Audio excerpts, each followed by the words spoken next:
Today we have a beautiful example of both sides of the political spectrum trying to take control of our lives through the internet. And all of this is happening while the FCC is about to go and vote on whether or not the government should just essentially take full control of the internet infrastructure in this country. I think these are some great examples of how these politicians are actually afraid of the citizens, and they just can't have you disagreeing with them, and they need to know who you are.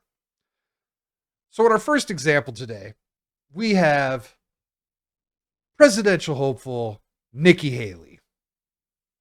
Let's hear what she has to say. When I get into office, the first thing we have to do, social media accounts, social media companies, they have to show America their algorithms. Let us see why they're pushing what they're pushing. The second thing is every person. Okay, so the first thing she wants is everyone has to show their algorithm.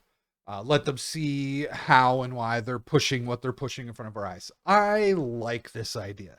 I like this idea for many reasons. One, I'm just a big fan of open source software, because I just feel like that's how you get some of the best software possible. I think that's something that our government should be taking more advantage of, particularly in the voting machines. Now let's see what else she has to say. She's got one more thing here. Back it up a little bit. Hopefully Twitter doesn't screw me with their lovely video playback. As every person on social media should be verified. Every person on social media should be verified. No more anonymity. By their name. That's, first of all, it's a national security threat. Anonymity is a threat to the security of our nation. She's scared. She's just scared. She doesn't like that people can hide behind avatars.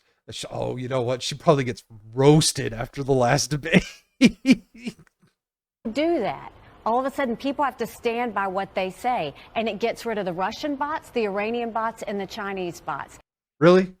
You think that's how that's going to work?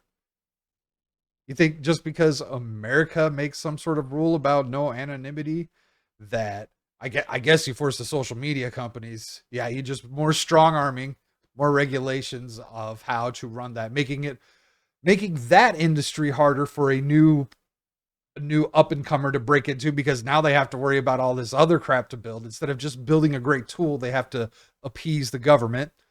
Let's see what else. And then you're going to get some civility when people know their name is next to what they say. Accountability. And they know their pastor and their family member is going to see it. It's going to help our kids, and it's going to help our country. If your kids need help, get them off social media. I didn't let my son have social media until he was 16. And I was very fortunate because he was the type that, and he still is, he's the type to not post and just read. I think that is somewhat helpful at a younger age, just being able just to see what's out there and not necessarily partake, because who knows what the hell could come back on you. But really keep your kids off social media. It's a terrible thing. That's the parent's responsibility. The government shouldn't have anything to do with this. Accountability. What about all these people that are afraid of losing their jobs because of some certain opinion that they held is not aligned with their boss's political views? Because that's a thing.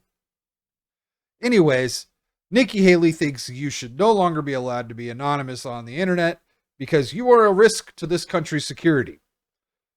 Now, this next one here is the governor of New York, Kathy Hochul. Hochul? I don't know how to say it. Don't care. She's not my governor, thank God. But she certainly wishes she was, because she's got some things to say. Also, we're very focused on the data we're collecting from surveillance efforts. Data they're collecting from surveillance efforts as a governor of New York. What's being said on social media platforms? What are you saying on social media platforms that they are surveilling? Are you planning something evil? And we have launched an effort to be able to counter some of the negativity and reach. They're going to counter negativity. You are no longer allowed to talk poorly about Disney movies.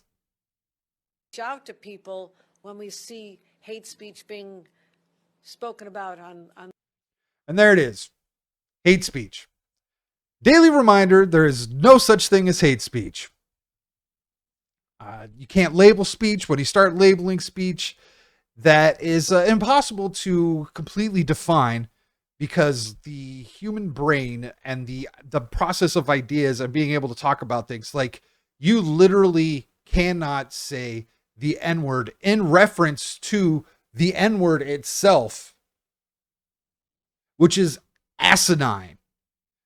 Is it a word you should be using?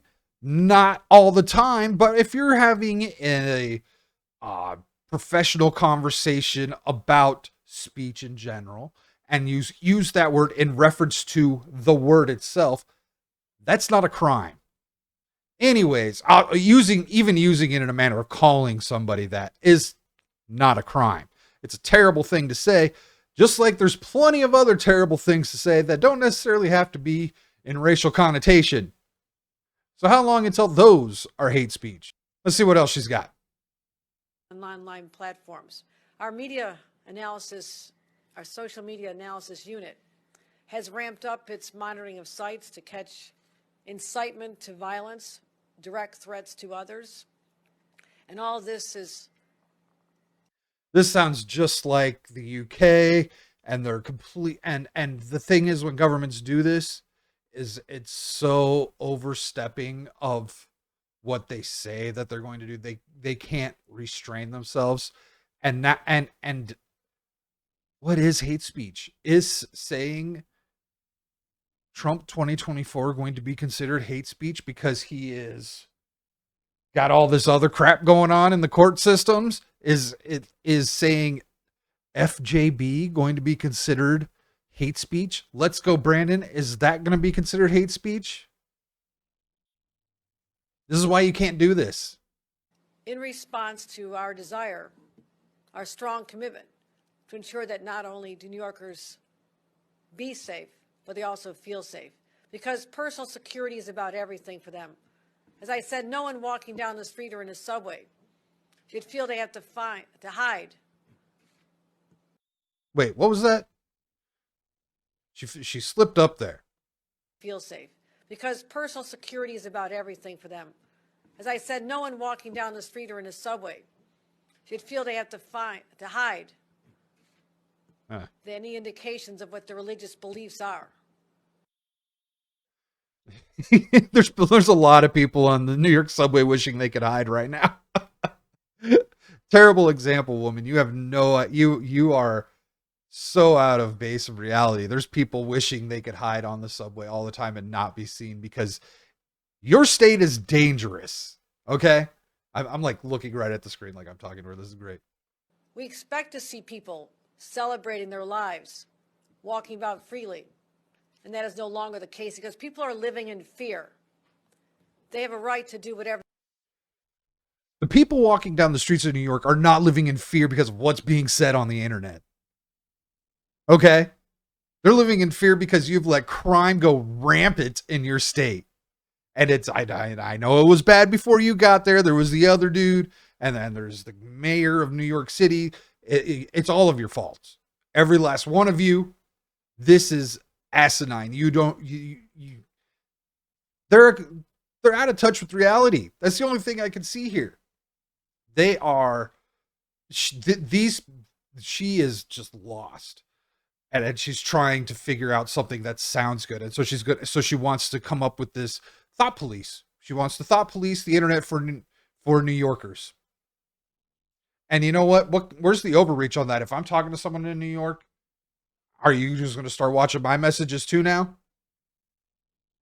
Look, our country's already been spying on us for a long time. Thank you, Patriot Act. Now they're just trying to make it more concrete and make it more of a thing and just become more of an expectation. Tell me what you think below. This is all some stuff that is very remnant of the Obama administration back in those days. I don't know if you guys remember SOPA. I don't know if you guys remember the Trans-Pacific Partnership. and all of the rules that they were trying to bring into the internet as far as censorship and copyright stuff, and essentially break the internet. And it feels like they're finally making those plays, and they might be getting their way now. I don't know what stopped. You know what? I don't know how it got hung up last time. Somehow between the election, I know Trump pulled us out of the TPP and all of that crap. But I don't know how they weren't able to just push it forward ahead of Trump, after Trump won, like knowing that they were going to be replaced. Anyway, tell me what you think below. How do you see it? We're heading into an election year. Does the internet change forever before next November? In a year's time, is the internet no longer what we know it to be, even today? Let me know what you think below. Hit the thumbs up button. If you haven't yet, please subscribe. And until next time, have a good one.